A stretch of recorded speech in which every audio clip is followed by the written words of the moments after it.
வணக்கம் நேயர்களே, கடலூர் டிவி நேயர்கள் லட்சுமண அன்பு வணக்கங்கள். இப்போ நம்ம பார்க்க போகிறது வார ராசி பலன் 4ஆம் தேதியிலேருந்து 10ஆம் தேதி வரை எப்படி இருக்க போகுது தான் பார்க்க போகிறோம். ஸோ எப்போதும் சொல்கிறதால் லக்னத்துக்கு பாருங்கள், ராசிக்கு பார்ப்பது லக்னத்துக்கு பாருங்கள் ரொம்ப ரொம்ப சிறப்பாக இருக்கும்.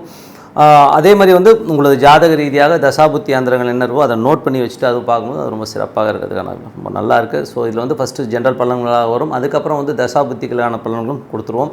லாஸ்ட்டில் டிப் ஆஃப் த வீக் இருக்குது, மறக்காமல் பாருங்கள். மகர ராசி. ஸோ மகர ராசிக்கு எப்படி இருக்கும் அப்படின்போது, உங்களது ராசி அதிபதி சனி 2ல் இருக்கும்போது நல்ல ஒரு வருமானங்கள், குடும்பத்துக்கு தேவையான விஷயங்கள் நிறைய இருக்கும்.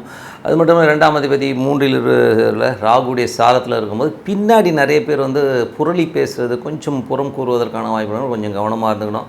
அவன் என்ன பேசினா நமக்கு என்ன வந்தது, கொஞ்சம் அது விஷயம் மட்டும் கொஞ்சம் கேர்ஃபுல்லாக இருக்கணும். அதுக்கப்புறம் 2ஆம் அதிபதி சனி பார்த்திங்கன்னா நல்ல ஒரு ஆட்சி பலத்தோடு இருக்கும்போது நல்ல ஒரு செல்வங்கள், குடும்பத்துக்கு தேவையான விஷயங்கள் வருமானம் கண்டிப்பாக வருவதற்கான ரொம்ப நல்லா இருக்குது. மற்றபடி பார்த்திங்கன்னா உங்களுக்கு 3ஆம் அதிபதி 4ல் இருக்கும் சொத்துக்கள் விற்பனையில் நல்ல லாபங்கள் வருது, நல்ல பணம் வருவதற்கான வாய்ப்பு ரொம்ப சிறப்பாக இருக்குது. 3ல் உள்ள ராகு பார்த்திங்கன்னா புதனுடைய சாரத்தில் போகும்போது 6, 9, 3, 9 அது வேலை சம்பந்தமான விஷயங்கள், நல்ல ஏற்றங்கள், நல்ல லாபங்கள், பிரயாணங்களால் நல்ல லாபங்கள் கிடைக்கிறதுக்கான வாய்ப்பு, வேலையில் கொஞ்சம் அலைச்சல் இருந்தாலும் பெரும் பணம் சம்பாதிக்கிறதுக்கான வாய்ப்புகள்லாம் ரொம்ப நல்லாவே இருக்குது. சில பேருக்கு பார்த்திங்கன்னா சொத்துக்கள் வாங்குறது, அப்பாவுடைய சொத்துக்களோ உங்களுடைய சொத்துக்களோ கடன் வாங்கியோ ஒரு ரொட்டேஷன் வாங்கியோ ஒரு லோன் வாங்கியோ ஒரு சொத்துக்கள், வண்டி, வாகனங்கள் வாங்குறதுக்கான வாய்ப்புகளையும் நிறைய கொடுத்தது. இதெல்லாமே ரொம்ப சிறப்பான விஷயங்கள். அதுக்கப்புறம் பார்க்கும்போது உங்களது 4ஆம் அதிபதி ராசியிலே இருக்கும்போது புதிய வீடுகள், சொத்துக்கள் அமைவதற்கான வாய்ப்பு ரொம்ப சிறப்பாக இருக்குது. அதனால் ரொம்ப குதூகலமும் சந்தோஷம் அடைவீங்க. வண்டி வாகனங்களும் சில பேருக்கு அமைவதற்கான வாய்ப்பு ரொம்ப நல்லாவே இருக்குது. 5ஆம் அதிபதி மற்றும் 10ஆம் அதிபதியான சுக்கிரன் ராசியிலே இருக்கும்போது நல்ல தொழில் வாய்ப்புகள் நிறைய பேருக்கு கிடைக்கும். ஸோ அதே ரொம்ப நல்ல விஷயம். புத்திர பேர் இல்லாதவர்கள், குழந்தைக்காக முயற்சி பண்ணுறவங்க குழந்தை கிடைப்பதற்கான ரொம்ப சிறப்பாக இருக்குது. ஸோ அதெல்லாமே ரொம்ப நல்ல விஷயம் தான். மற்றபடி உங்களுக்கு 6ஆம் அதிபதியான புதன் 2ல் இருக்கும்போது வேலை இல்லாதவர்களுக்கு புதிய வேலை கிடைப்பதற்கான வாய்ப்புலாம் ரொம்ப நல்லா இருக்குது. ஸோ வேலையில் நல்ல மாற்றம், நல்ல ஏற்றங்கள், நல்ல ஒரு வளர்ச்சி கிடைக்கிறதுக்கான வாய்ப்பு இருக்குது. ஸோ வேலையில் இருக்கவங்களுக்கும் பார்த்திங்கன்னா நல்ல ப்ரொமோஷன் கிடைக்கிறதுக்கான வாய்ப்புகளும் ரொம்ப நல்லா இருக்குது. 7ஆம் அதிபதியான சந்திரன் பார்த்திங்கன்னா வாரத்தின் உற்பத்தி திங்கள் செவ்வாயில் நிறைய கொஞ்சம் செலவுகளை கொடுத்தாலும் கணவன் மனைவிக்கு நடுவில் அதுக்கப்புறம் நல்ல விஷயங்கள், நல்ல சந்தோஷங்களையும் குதூகலையும் அள்ளி கொடுத்துருங்கிறதுல எந்தவித மாற்றம் இல்லை. 8ஆம் அதிபதியான சூரியன். ஸோ 8ஆம் அதிபதி சூரியன் 2ல் இருக்கும்போது குருடைய சாரத்தில் போகும்பொழுது நல்ல லாபங்கள், நல்ல சிறப்பான சந்தோஷங்கள், குதூகலையும் திருமணம் கொடுக்காது. ஏன்னா குடும்பத்தை சின்ன 8ஆம் அதிபதி இருக்கும்போது கொஞ்சம் அந்த ஒரு இழுபறி, கொஞ்சம் டென்ஷன்ஸை கண்டிப்பாக கொடுத்துரும். சொத்துக்கள் சம்மந்தமான விஷயங்களில் யாராச்சும் ஒரு பெரியவர் நம்மக்கிட்ட கட்டையை போடுறதுக்கான வாய்ப்பு இருக்கும். ஸோ அது மட்டும் கொஞ்சம் கவனமாக பார்த்துக்கணும். மற்றபடி எல்லாமே சிறப்பாக தான் இருக்குங்க. ஸோ அது பெரிய ப்ராப்ளம் வரும், கொஞ்சம் சின்னதாக ஒரு நெருக்கடிகளை ஏற்படுத்தவங்க, மற்றபடி எல்லாமே சிறப்பாக அமைஞ்சிடும். அதுக்கப்புறம் பார்க்கும்போது உங்களது ஏன்னா 8ல் உள்ள கிரகம் 2ல் போது நம்ம பேசும்போதே சில பெரியவங்க ஏதாவது எழுத்து பேசிடுவோம், ஏதாச்சும் ஏடாகூடமாக பேசுகிறனால அந்த சிக்கல் வரும், அவ்வளோதான். மற்றபடி வேறு ஒன்றும் கொஞ்சம் கவனமாக இருந்துக்குங்க. அதில் மட்டும் இந்த குடும்பத்தில் உள்ளவர்கள் தானே, அப்பா ஸ்தானத்தில் இருக்கிறவங்ககிட்ட மட்டும்தான் அந்த மாதிரி டென்ஷன் வர்றதுக்கான வாய்ப்பு, கொஞ்சம் கவனமாக இருக்கணும். 9ஆம் அதிபதியான புதன். ஸோ 9ஆம் அதிபதியான புதன் 2ல் இருக்கும்போது நல்ல ஏற்றங்களை கொடுக்கும், நல்ல ஒரு பதவிகளை கொடுக்கறதுக்கான வாய்ப்புலாம் ரொம்ப சிறப்பாக இருக்குது. அது நல்ல ஒரு வளர்ச்சியும் நல்ல ஏற்றங்களை கொடுக்கும். சில பேர் அந்த ஒரு பிரயாணங்களிலும் நல்ல ஒரு வளர்ச்சி, நல்ல ஒரு வருமானங்கள் இருக்கணும். வெளிநாட்டில் இருக்கிறவங்களும் பெரிய வருமானங்கள் வருவதற்கான வாய்ப்புலாம் ரொம்ப சிறப்பாக இருக்குங்க. ஸோ அது ரொம்ப நல்லாயிருக்கு. அதுக்கப்புறம் 10ஆம் அதிபதி. ஸோ 10ஆம் அதிபதி பார்த்திங்கன்னா உங்களுக்கு ராசியில் இருக்கும்போது புதிய தொழில் வாய்ப்புகள் கிடைக்கிறதுக்கான வாய்ப்புகள் ரொம்ப நல்லாயிருக்கு. நல்ல லாபகரமாக தொழில் இயங்குவதற்கும் பெருத்த லாபங்களை அடைவதற்கான வாய்ப்புகளும் ரொம்ப சிறப்பாக இருக்குங்க. ஸோ நல்ல விஷயந்தான். அதுக்கப்புறம் 12ஆம் அதிபதியான குரு பார்த்திங்கன்னா 4ல் இருக்கும்போது சில பேர் வீடு பராமரிப்பு வேலைகள் நடப்பதற்கான வாய்ப்புலாம் இருக்குது. ஸோ வீடை கொஞ்சம் ஆல்ட்ரேஷன்ஸ் இந்த மாதிரி விஷயங்களை சின்னதாக செலவு பண்ணுறதுக்கான வாய்ப்புகளும் நிறைய இருக்குது. ஸோ மற்றபடி எல்லாமே சிறப்பு தான். என்னை பொறுத்தவரை நல்ல விஷயம், நல்ல மாற்றம்னா பிரார்த்தனைங்க. ஸோ நல்ல ஒரு பிரார்த்தனை போட்டிங்கன்னா போதும், சிறப்பான பலன்கள்லாம் கண்டிப்பாக இருக்கும். இப்போது நம்ம பார்க்க போகிறது, இதுவரை பார்த்தது பொது பலன்கள். இனிமேல் பார்க்குறது பார்த்திங்கன்னா தசாபுத்தி பலன்கள் எப்படி இருக்குன்னு பார்ப்போம். ஸோ தசாபுத்தி பலன்கள் மகர லக்னம், சூரிய தசாபுத்தி அந்தரம் நடக்கணும். குடும்பத்தில் ரொம்ப ஜாகிரதையாக இருக்கும். குடும்பத்தை தேவையில்லாத சச்சரவுகள், ஒரு சண்டை சச்சரவுகளோ ஸ்ட்ரெஸ்ஸோ வருவதற்கான ரொம்ப கவனமாக. ஏன்னா 8ஆம் அதிபதி 2ல் இருக்கும்போது நம்ம இடவிடமாக பேசிடுவோம், பெரியவங்களை ஏதாவது எதிர்த்து பேசிடுவோம், பாசஸ் கிட்ட பேசும்போது கொஞ்சம் கேர்ஃபுல்லாக இருக்கிற ஒரு காலகட்டங்க. அதுவும் சூரியன் குருடைய சாரத்தில் இருக்கும்போது கொஞ்சம் அந்த எமோஷன்ஸ் கொஞ்சம் அதிகமாக இருக்கிறதுக்கான வாய்ப்பு, கொஞ்சம் ஜாக்கிரதையாக இருக்கணும். பிரயாணங்களையும் கொஞ்சம் கவனமாக இருக்க வேண்டியது அவசியங்க.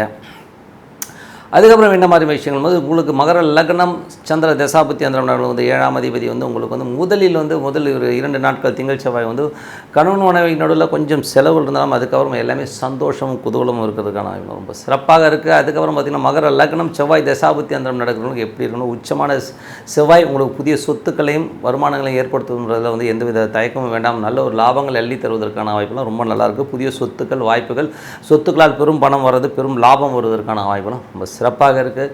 அதுக்கப்புறம் மகர லக்னம் ராகு தசாபுத்தி அந்தரங்கள் என்ன செய்யும் அப்படின்னும் போது ராகு வந்து 3லிருந்து புதனுடைய சார்ந்தது, அந்த புதனும் 2ல் இருக்கும்போது சொத்துக்கள் விற்பனையினால் பெரும் பணம் வருவதற்கான வாய்ப்புகள் இருக்குது. வேலையில் வந்து பார்த்திங்கன்னா ஒரு பெரிய அங்கீகாரம், பெரிய ஒரு வளர்ச்சி கிடைக்கிறதுக்கான வாய்ப்பு, அதனால் ஒரு பெரும் பணம், பெரும் பதவி உயர்வு கிடைப்பதற்கான வாய்ப்பு ரொம்ப சிறப்பாக இருக்குது. ஸோ மகர லக்னம் ராகு தசாபுத்தி அந்தரங்கள் பதவியில் வந்து பெரிய பணம், பெரிய ஒரு அங்கீகாரம் கிடைக்கிறதுக்கான வாய்ப்புலாம் ரொம்ப சிறப்பாக இருக்குங்க.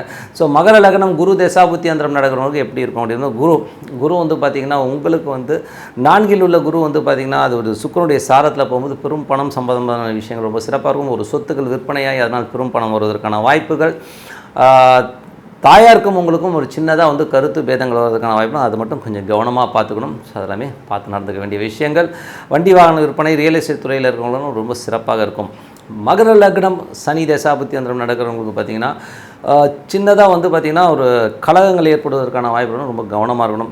சின்ன விஷயங்களில் வந்து பார்த்திங்கன்னா ஒரு யாராச்சும் வந்து நம்ம முன்னாடி கேமரா வைக்கிறது இந்த மாதிரி விஷயங்களாக இருக்கும், கொஞ்சம் பார்த்து நடந்துக்கணும்.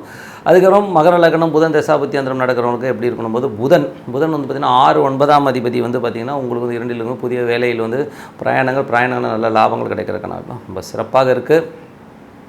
கேது தசாபுத்தி, ஸோ மகர லக்னம் கேது தசாபுத்தி அந்தரம் நடக்கிறவங்களுக்கு வந்து பார்த்திங்கன்னா கேது 9ல் இருக்கும்போது தந்தையாருடைய உடல்நலம் சார்ந்த விஷயம் ரொம்ப கவனமாக இருக்கணும். ஸோ கணவன் மனைவி நடுவில் வந்து பார்த்திங்கன்னா ஒரு சின்னதாக வந்து சலசலப்புகள், கொஞ்சம் நான் வந்து தனியாக போகிறேன் ஆய்வுன்னு சொல்லி சின்னதாக ஒரு சலசலப்பு ஏற்படுத்தும். அது இல்லாமல் தனியாக போய் உட்காந்துட்டு முரண்டு பிடிக்கிறது இந்த மாதிரி விஷயங்கள் இருக்கும். ஸோ அது கொஞ்சம் பார்த்து அட்ஜஸ்ட் பண்ணி தான் போகணும்.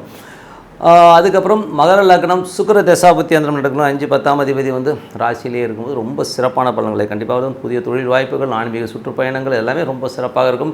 குழந்தை இல்லாதவர்களுக்கு குழந்தை கிடைப்பதற்கான ரொம்ப சிறப்பாக இருக்குது. ஸோ நல்ல விஷயங்கள், நல்ல மாற்றங்களாக இருக்கணும்னா பிரார்த்தனை ரொம்ப அவசியம். மனதார இறைவனை பிரார்த்தனை பண்ணும்போது கண்டிப்பாக அடுத்த லெவல் போகிறதுக்கான வாய்ப்புலாம் ரொம்ப சிறப்பாக இருக்குங்க. Tip of the week. So tip of the வீக்கில் நம்ம என்ன பார்க்க போகிறோம் அப்படின்னு பார்த்தோம்னா, ஸோ பரிகாரம். ஸோ பரிகாரத்தில் வந்து பார்த்திங்கன்னா நிறைய பேர் வந்து பரிகாரம் இருக்குன்றாங்க, இல்லைன்றாங்க, இருக்குன்றீங்களா இல்லைன்றீங்களா அப்படிங்கிறத வந்து நிறைய பேர் சொல்கிறீங்க. ஸோ இதை பார்க்கும்போது பரிகாரம் இருக்குது, ஆனால் எல்லாருக்குமே இருக்காங்கிறது வந்து ஒரு டவுட் இருக்குங்க. நிறைய பேர் வந்து பார்த்திங்கன்னா ஒரு ஜாதகத்தை பார்த்துட்டு அப்படியே வந்து ஒரு ப்ரிஸ்கிரிப்ஷன் எழுதுகிற மாதிரி, டாக்டர் ப்ரிஸ்கிரிப்ஷன் எழுதுகிற மாதிரி சரசரன்னு எழுதிட்டு போயிடறாங்க. ஸோ அந்த மாதிரி கிடையாது. ஸோ ப்ரிஸ்கிரிப்ஷன் மாதிரி எழுத முடியாது.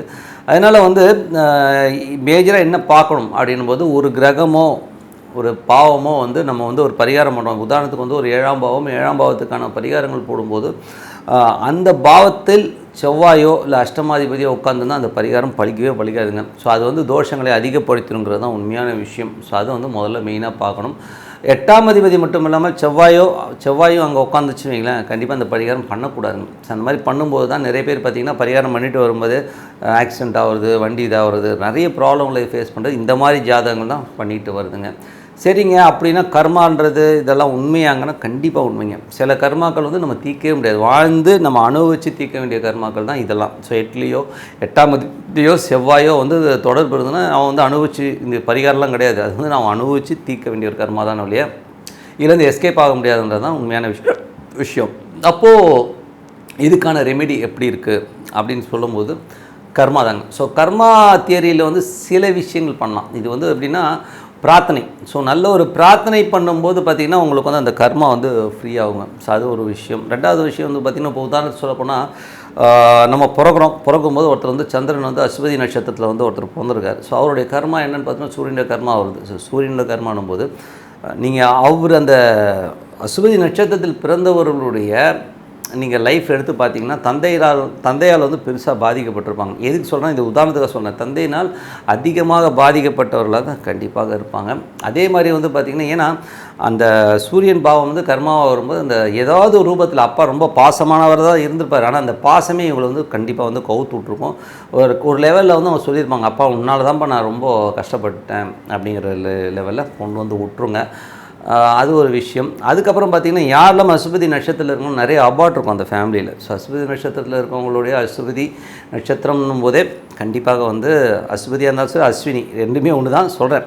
ஸோ அதில் வந்து நிறைய அபார்ஷன்ஸ் இருக்கும். ஸோ இதெல்லாம் வந்து நீங்கள் ஒரு கணக்கில் எடுத்து பாருங்கள், கண்டிப்பாக இது கனெக்ட் ஆகும். இப்போ இது கனெக்ட் ஆகுதுன்னா அப்போ கர்மா இருக்கிறது உண்மைதான். என்ன ஸோ அப்போ என்ன பண்ணணும், இப்போ சூரியன் சம்மந்தமான விஷயங்களுக்கு வந்து நம்ம எலும்பு முறிவு மருத்துவமனையில் யாராச்சும் ஏழப்பட்டவங்க இருக்காங்கன்னா அவங்களுக்கு ஹெல்ப் பண்ணுறது ஒரு யூஸ்ஃபுல்லாக இருக்கும். அப்பா வயதை ஒத்தவர்களுக்கு கண்ணு தெரியாதவங்க, அதாவது அப்பா வயது ரொம்ப வயசானவங்களாக இருக்கலாம், அவங்களுக்கு ஒரு கண்ணாடி வாங்கி கொடுக்குறது, சிகிச்சை கொடுக்குறது, இந்த மாதிரி விஷயங்கள்லாம் பண்ணும்போது பண்ணி தான் இந்த கர்மாவை சரி பண்ண முடியுமே ஒழிய ஒரு யாகங்களோ ஹோமங்களோ பண்ணும்போது இதெல்லாம் கிளியர் ஆகணும் அப்படிலாம் போகாது. ஸோ அட்லீஸ்ட் என்கிட்ட காசே இல்லைங்க, நான் என்னங்க பண்ணும்போது அட்லீஸ்ட் அந்த சூரிய நட்சத்திரம் வர அன்றைக்கி ஏதாச்சும் வந்து ஒரு கோதுமை பேக்கெட் வாங்கி கொடுக்கலாம். இல்லையா அஸ்வதி நட்சத்திரம், அஸ்வதியோ அஸ்வினியோ நீங்கள் எப்படி சொல்கிறீங்களோ, ஸோ அஸ்வினி நட்சத்திரம் வர அன்னைக்கு நீங்கள் வந்து ஒரு கோதுமை பேக்கெட்டோ ஒரு சப்பாத்தி குருமா ஒரு ஆளுக்கு ஒரு 15 ரூபா 20 ரூபாய்க்கு வாங்கி கொடுக்க முடியாதா? கண்டிப்பாக அந்த மாதிரி வாங்கி கொடுத்தாலே அந்த கர்மா கண்டிப்பாக கிளியர் ஆகிடுங்க. ஸோ அது மாதிரி வந்து கிளியர் பண்ணிவிட்டு போயிடலாமே இல்லையா, இதுக்காக ரொம்ப ஸ்ட்ரெஸ்ஸு டென்ஷன் எடுக்கணுங்கிற ஒரு அவசியமே கிடையாதுங்கிறது தான் உண்மையான விஷயம்.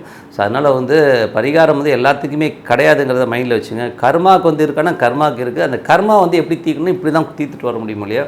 மற்றபடி வந்து 8ஆம் அதிபதியோ செவ்வாயோ வந்து தொடர்பில் இருக்கிறவங்க தயவு செய்து வந்து பரிகாரம் பண்ணாதீங்க. 1க்கு 2 3 ஜோதிடர்களை கேட்டுட்டு அப்புறம் பரிகாரம் பண்ணிக்கிட்டது தான் உண்மையான விஷயம். ஸோ இதான் tip of the week. So அதனால் கர்மா இருக்கிறதுனால சரணடைங்க. பிரார்த்தனைக்கு ஈடு என்ன வேறு எதுவுமே இல்லை, அதனால் பிரார்த்தனை வேணும் சிறப்பான வழி கண்டிப்பாக இருக்குங்க. கடவுள் அருள் டிவியை பார்த்தமைக்கு நன்றிகள். மேலும் இது போன்ற தகவல்களை தெரிந்து கொள்ள கடவுள் அருள் டிவியை சப்ஸ்கிரைப் செய்யுங்கள். மறக்காமல் பெல் ஐக்கானை கிளிக் செய்யுங்கள்.